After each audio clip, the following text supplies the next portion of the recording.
ഈ അവയവങ്ങളൊക്കെ ദാനം ചെയ്ത് മടങ്ങിയ ആലിനെ കുറിച്ച്. മല്ലപ്പള്ളിയിലെ ആലിൻ്റെ വീട്ടിൽ നിന്നും രഘുനാഥ് നാരായണൻ ചേരുന്നുണ്ട്. രഘു, ഒരിക്കലും ചോദിച്ചാൽ പറയാൻ പറ്റുന്നതോ അല്ലെങ്കിൽ ചോദിക്കാൻ പറ്റുന്നതോ അല്ല, പക്ഷെ ഔപചാരികതയുടെ പേരിൽ മാത്രം എന്താണ് അവിടെ കാഴ്ച, സങ്കടം, വിവരങ്ങൾ?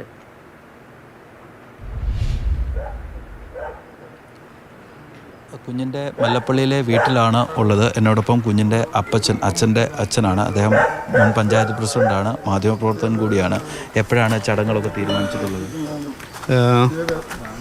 ഇന്നലെ രാത്രി വൈകിയാണ് മൃതദേഹം ഞങ്ങൾക്ക് കൈ കിട്ടിയത്. ഇവിടെ തന്നെയുള്ള സ്വകാര്യ മോർച്ചറി വെച്ചിരിക്കുകയാണ്. നാളെ രാവിലെ 6:30 ബോഡി പുറത്തെടുത്ത് ആ ഹോസ്പിറ്റലിൽ തന്നെ പൊതുദർശനം ഒരു അരമണിക്കൂർ. അത് കഴിഞ്ഞ് ഞങ്ങൾ ഒരു 7 മണിയാകുമ്പം ഇവിടെ കൊണ്ടുവന്നിട്ട് ഉച്ചയ്ക്ക് 2:30 ഇവിടുത്തെ സർവീസ് ആരംഭിക്കും. ഇത് ഇടുങ്ങിയ വഴിയൊക്കെ ഉള്ള സ്ഥലമായതുകൊണ്ട് കൂടുതൽ ആൾക്കാർക്ക് അസൗകര്യം ഉണ്ടായിരിക്കും. ഞങ്ങളുടെ ഇടവക പള്ളിയായ നെടുങ്ങാട് പള്ളി സെൻറ്റ് തോമസ് CSI പള്ളിയിലോട്ട് മാറ്റും 2:30. അത് കഴിഞ്ഞ്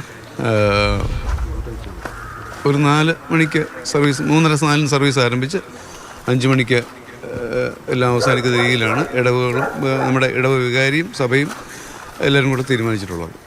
ഇത് എപ്പോഴാണ് അപകടം ഉണ്ടായത്? എങ്ങനെയാണ് അപകടം ഉണ്ടായത്? അപകടം ഉണ്ടായത് കഴിഞ്ഞ 5-ാം തീയതി വ്യാഴാഴ്ച ഉച്ചയ്ക്ക് 2 മണിക്ക് കോട്ടയം ചിങ്ങവനം ബോർമക്കവല എന്ന് പറയുന്ന സ്ഥലത്താണ് നടന്നത്. ഞാനും മകനും മല്ലപ്പള്ളി ഞങ്ങളുടെ സ്ഥാപനത്തിലുണ്ട്.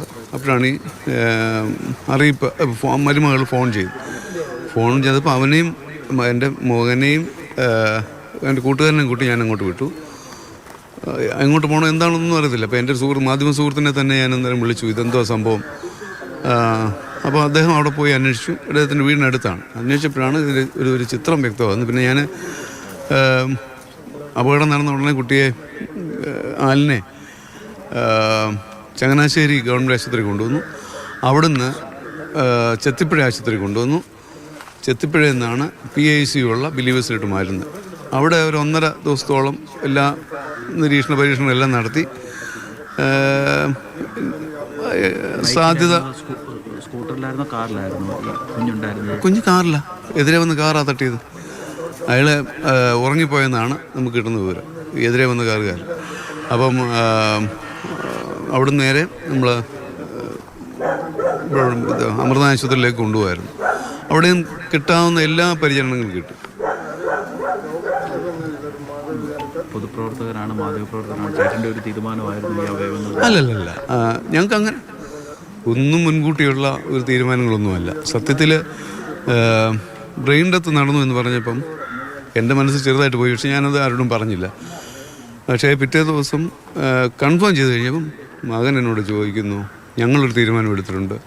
ഞാനതിനോട് യോജിച്ചു. ഞാൻ പൂർണ്ണമായിട്ട് യോജിക്കുകയാണ് ചെയ്തത്. നമ്മുടെ ഒരു കുട്ടി പോയപ്പം ഏതായാലും പോകുമെന്നുള്ള ഉറപ്പായി. 5 കുട്ടികൾ, ഇത് 5 അന്നേരം ഒന്നും അറിയത്തില്ല, ഒരാൾക്കാണെങ്കിലും കൊടുക്കുക എന്നാണ് പറഞ്ഞത്. ഇപ്പോൾ 5 കുട്ടികൾക്ക് ജീവനായെങ്കിൽ ഞങ്ങൾക്ക് 5 കൊച്ചുമക്കൾ ഉണ്ടായി എന്നുള്ളത് ഞങ്ങൾ കരുതുന്നുള്ളൂ.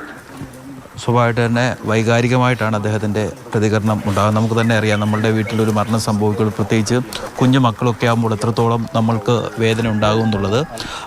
അതിൻ്റെ ഒരു ആ ഒരു വേദനയ്ക്കിടയിലും അവർക്കിടെ ഒരു ആശ്വാസം അല്ലെങ്കിൽ ഒരു സന്തോഷം എന്ന് പറയുന്നത് 5 പേർക്ക് പുതിയ ജീവിതമായി എന്നുള്ളതാണ്.